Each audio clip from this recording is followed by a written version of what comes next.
You're commuting home with Katz and Cosby. Now, here's John Katzimatidis and Rita Cosby on 77 WABC. We have Peter Schweizer, the great investigative journalist. He's also the president of the Government Accountability Institute. And Peter, we were just talking about, of course, Kamala Harris and also Tim Walz. You have some interesting stuff because you're one of the great investigative journalists out there, my friend, and you've done some interesting research on China ties with Tim Walz. He's gone over there 30 times, including for his honeymoon. But there's a lot of interesting stuff. What have you uncovered?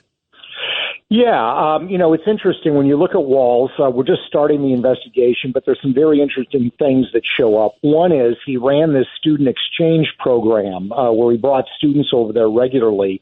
That program was actually approved by the Chinese Communist Party, and they actually financially sponsored those student exchanges. And what's interesting is when you look at some of the media accounts from local newspapers of students who went on those trips, they talk about the fact that Walz told the American students going to China that when they traveled there, that they should downplay their Americanness, which is kind of an odd statement, I think. If cultural exchanges, you're trying to learn about each other. And it would be highly insulting to tell Chinese students to come to the United States to play down your Chineseness. So that kind of is an odd statement. But it gets even more interesting when you look at as his relationships move forward. So when he ran for governor, was elected governor, he took an unusual step of inviting Chinese diplomats to attend his inauguration. And the Chinese media wrote up a very glowing profile of him and sort of what his connections are. In 2019, he gave a speech to a known United Front group called the Chinese People's Association for Friendship and Foreign Countries with the United States. He was a headline speaker at the event. This is an entity that, going back to the Clinton administration, every American administration, including the Obama-Biden administration, recognized as a entity that is designed to spur CCP influence and really, enhance the party of the state. It also has ties to Chinese intelligence.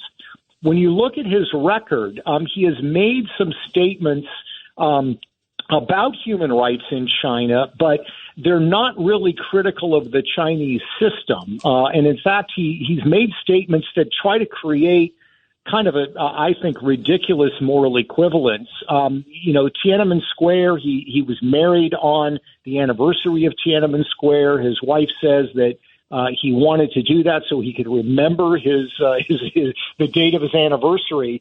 But on the floor of Congress. By the way, Peter, remind everybody what happened during Tiananmen Square. Why it's just such a bizarre connection to say I want to have my wedding there, my anniversary. Well, you're exactly right, and this comes to the point of the moral equivalence. He went on the floor of Congress and said, yes, what happened in Tiananmen Square was bad, but all countries have these kinds of histories, and he brought up the example of Wounded Knee in the United States in 1863. But let's compare those two events. Wounded Knee, 38 Native Americans were massacred. It immediately became a national scandal in the United States, and rightfully so.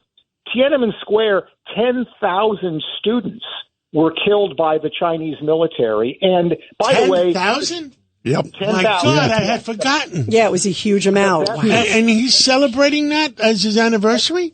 Well, he's comparing it to Wounded Knee, which is a ridiculous comparison. It's like saying, I had heart surgery and you had a sprained ankle.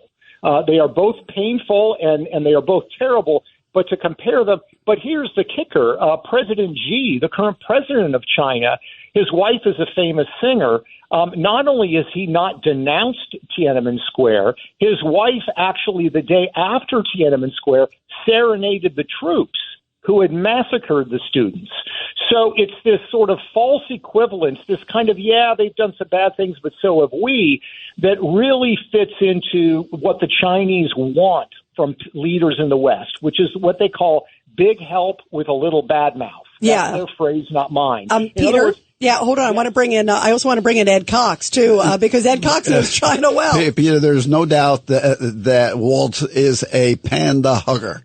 Of long standing, and Tiananmen was one of the. It's still Chinese people still remember it, but they cannot remember it officially or even unofficially without being punished by the government because the government wants to hide it. Yes, you're exactly right. Here's the other thing, by the way, that we discovered. Very interesting. I know you guys have talked about it, and there's been reporting about these secret police stations that the Chinese have in the United States where they use people to threaten and intimidate, Chinese communities that are people that are living in the United States, American citizens. One of those 7 is actually in the Twin Cities in Minnesota. And interestingly, the location of that police station is in an organization that is closely partnered with a group called Minnesota Global, which is a pro-Waltz organization that he works with regularly. And so while, during 2020 and after that, he has aggressively denounced police brutality in the Twin Cities, he has done nothing and said nothing about this police station, this Chinese police station that's operating in the Twin Cities. So again, it's this weird kind of inconsistency that seems to consistently play to the advantage of China. And we are just now starting to look into some of the commercial ties that he has brought from China into Minnesota, and we expect to have more on that in the days ahead. Well, all I can say is, holy cow. Yeah, well, it is. Peter, definitely keep us posted. You got to come back on. You always get such important stuff. The great investigative journalist, Peter Schweizer. Thank you, Peter.